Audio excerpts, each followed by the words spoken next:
নমস্কার, সবাই কেমন আছেন? আশা করি ভালো আছেন। তোমাদের আশীর্বাদে আমি খুব ভালো আছি। চলে আসলাম নতুন একটা আবার ভিডিও নিয়ে। অবশ্যই কিন্তু তোমরা ভিডিওগুলোই দেখো, কেউ স্কিপ করে দেখো না। আমি আশা করি তোমাদের খুব ভালো লাগবে ভিডিওটা দেখতে। সকালে উঠে আমাদের যেটা কাজ স্টার্ট করে দিয়েছি। এই যে ঘর ঝাড় দিয়ে নিয়েছি ঘুম থেকে উঠে, তারপরে ভাবলাম চলো একটু ঘরটা মুছে নিই। কারণ কি বলো তো, সকাল সকাল ঘুম থেকে উঠলে একটু কাজ করতে ভালো লাগে। ভাবলাম চলো চাটা একটু পরে খাবো, আগে ঘরটা একটু ঝাড় দিয়ে পরিষ্কার করে নিই। তারপরে সুব্রতও উঠে গেছে, ফ্রেশ হতে গেছে, এই জন্য ভাবলাম চলো একসাথে চা খাবো। আমি এই ফাঁকে দাঁত টাত মেজে টেজে পুরো ফ্রেশ হয়ে এই দেখো নাইটটা চেঞ্জ করে চলে এসেছি গ্যাসটা মুছতে। আসলে কি বলো তো, ঘরের কাজটা করতে করতে গ্যাসটা তো মোছা হয়নি। ভাবলাম ফ্রেশ হয়ে তারপরে গ্যাসটা মুছতে আসবো। তারপরে মেয়েকে বললাম চল উঠে পড়, তা আয় একসাথে সবাই চা খাবো। তারপরে মেয়েটা উঠে পড়েছে, আমি এদিকে ও ফ্রেশ হতে গেছে। আমি ভাবলাম চলো একসাথে সবাই চা খাবো। ডাল ভিজিয়ে দিয়েছি, একটু ডালের বড়া করব, মুসুরির ডাল। আর এদিকে চাল ভিজিয়ে দিয়েছি। এখন চা খাবো না, সুব্রত আসবে তারপরে চা খাবো। এই যে এখন একটু বাদাম খাবো। তারপরে ভাবলাম ওরা তো আসতে একটু লেট করছে, যেহেতু ওরা ফ্রেশ হবে তারপরে আসবে, চলো এই ফাঁকে একটু ঘরটা গুছিয়ে ফেলি। এই জন্য ভাবলাম যে একটা ঘর একটা দৌড়, এই ফাঁকে ঘরটা একটু গুছিয়ে নিই। দেখো তোমাদের সাথে কথা বলতে বলতে ঘরটাও কি সুন্দর গুছিয়ে নিয়েছি। আর ঘরটা গোছানোর পরেই আমি কিন্তু চা বানাতে গেছি, কারণ ওরা আসতে একটু লেট করছে, তো তোমাদেরকে তো বললামই। এই জন্য পরে চাটা বানাতে গেলাম। আগে খাটটা গুছিয়ে নিলাম, কারণ কী বলতো, এক ঘর এক দৌড়, একটু যদি খাটটা যদি গোছানো থাকে না, তাহলে কিন্তু দেখতে খুবই ভালো লাগে। ঘরের মধ্যে ফার্স্টে ঢুকেই কিন্তু মানুষের চোখে খাটটা আগে নজরে পড়ে, তাই না? আর এমনি তো আমার সকাল সকাল সব কাজ হয়েই গেছে। আর এই দেখো কথা বলতে বলতে আমার চাও করা হয়ে গেছে। আমরা তিনজনা 3টে কাপ নিয়ে নিয়েছি, তিনজনা চাও নিয়ে নিয়েছি। আসলে জানো তো, সকালবেলা উঠে একসাথে চা খাওয়া কিন্তু মজাটাই আলাদা। একটু আড্ডা দিতে দিতে চা খাবো, আর কিন্তু একটু গল্প করব, ওই তো একটু সকালে টাইম পাই, তাই না? এই যে দেখো যার যার বিস্কুট সব দিয়ে দিচ্ছি, কারণ সবাই তো একটু আলাদা আলাদা টাইপের বিস্কুট খায়।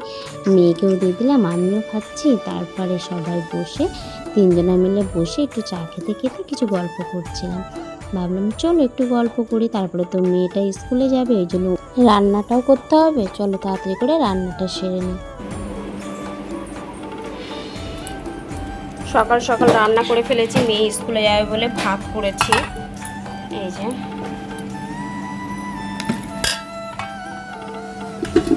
আলু সিদ্ধ করেছি, লঙ্কাতে মেখেছি সাদা আলু।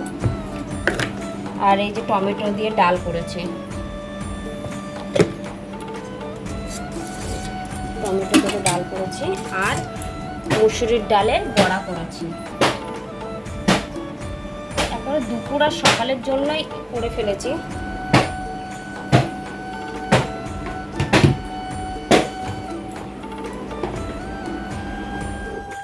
এই যে মেয়েকে স্কুলে নিয়ে চলে এসেছি।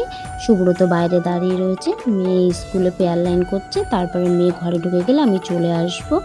আর একটু মাছ কিনতে চলে এসেছি। আসলে কি বলতো, বেরিয়েছি যতক্ষণ একেবারে, তাহলে একটুখানি বাজার থেকে মাছ টাছ নিয়ে যাই, যেহেতু পাড়ার থেকে আজকে তো মাছ নিইনি। এই জন্য বাজারে গিয়ে একটু মাছ নিলাম। অনেক মাছই ছিল, বাট আজকে ডাল দিয়ে একটু মাছ ভাজা খাবে বলে অনেক দিন ধরে সুব্রত বললো, তাই জন্য এটাকে একটু রুই মাছ নিয়ে নিলাম। তারপরে একটু জামা কাপড় ছিল, একটু দর্জির দোকানে দিয়ে চলে এসেছি। এই যে বাড়িতে এসে দেখো দিদি শাক কাটছে। এটা হচ্ছে চাল কুমড়োর শাক, যেহেতু আমাদের বাড়িতেই হয়েছে। তোমাদেরকে তো এর আগের দিন দেখিয়েছি। আর সবুজ জিনিস দেখতে আর খেতে কিন্তু খুব সুন্দর লাগে। এর মধ্যে কাঁঠালের আটি টাটি সব কিছু দিয়ে কেটে দিয়েছে, মা রান্না করেছিল, তোমাদেরকে আজকে খাওয়ার মধ্যে দেখিয়েছি, দেখে নাও। আর এই যে তরকারিটা বসিয়ে দিয়েছি, মাছটা নিয়েছিলাম। সুব্রত বলল ঠিক আছে, মাছের আজকে ভাজা করতে হবে না, একটু মাছ পোস্ত করে দাও। আমি বললাম ঠিক আছে, অনেক দিন ধরে তো মাছ পোস্ত খাবে, মেয়েটাও খুব পছন্দ করে আর সুব্রত খুব পছন্দ করে। এই যে আমি এরকমভাবে মাছ সর্ষে বানাই, যেহেতু একটু সর্ষের তেল দিয়ে নিই, একটু কালো জিরে ফোড়ন দিয়ে একটু জল ঢেলে দিই। জলটা যখন ফুটে যায় তখন মাছগুলো দিয়ে দিই। রান্না করছি, রান্না করতে করতে এসে একটুখানি গরম লেগেছে। এই যে হাওয়া খাচ্ছি, জানলাতে দেখো কি সুন্দর হাওয়া আসছে। এই যে গাছের পাতা নড়ছে, লাকি, এই যে লাকি বামুটা কি সুন্দর হাওয়াই নড়ছে, খুব সুন্দর। আমার এদিকে জানলাটাতে এত সুন্দর হাওয়া আসে বলে বলতে পারবো না। এটাকে তো পুরো চেহারা দুটো দেখো, চেহারা দুটো একদম, ওই দেখো চেহারা দুটো দেখেছো পুরো এক, এদের দুজনের চেহারাগুলো পুরো এক। আমার সাথে কেমন খারাপ ব্যবহার করে একটু দেখে নাও দুজনায়। আমার মেয়েটা একটু শান্তশিষ্ট ভদ্র, ও একটু স্কুলে গেছে। ও সকাল থেকে কথা বলিনি, এটাই ভাবো, আর কিছু ভাবতে হবে। মাছটা হয়েই গেছে, ভাবলাম একটু সর্ষের তেল দিয়ে নামিয়ে দিই। দেখো সর্ষের তেল দিয়ে নামিয়ে নিলাম। আর মাছটা না অ্যাকচুয়ালি কাজু কিশমিশ আর একটু সাদা সর্ষে দিয়ে একটু বানিয়েছিলাম। আর এরকম টাইপের মাছ খেতে আমার হাজব্যান্ড খুব ভালোবাসে, আমার মেয়েও খুব ভালোবাসে, ওদের দুজনের জন্যই আর ওর মাছটা রান্না করতে হলো।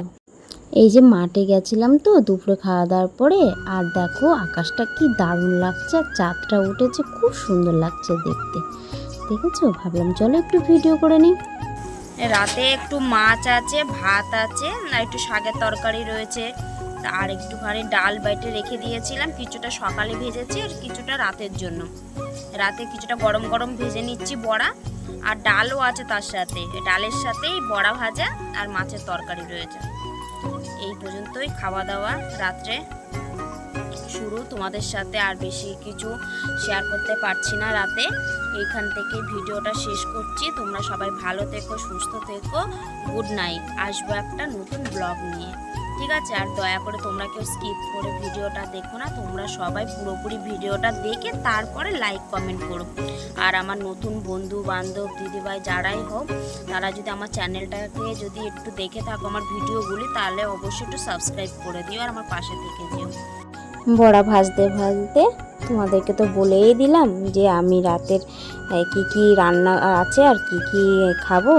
তা যাই হোক তোমাদের ভিডিওটা কিন্তু আর একবার দেখিয়ে দিচ্ছি। রাতে দেখো আমাদের এই খাবার রয়েছে, ভাবলাম চলো একবার খাবারটা দেখিয়ে দিই। আর শুভরাত্রি, সবাই ভালো থেকো।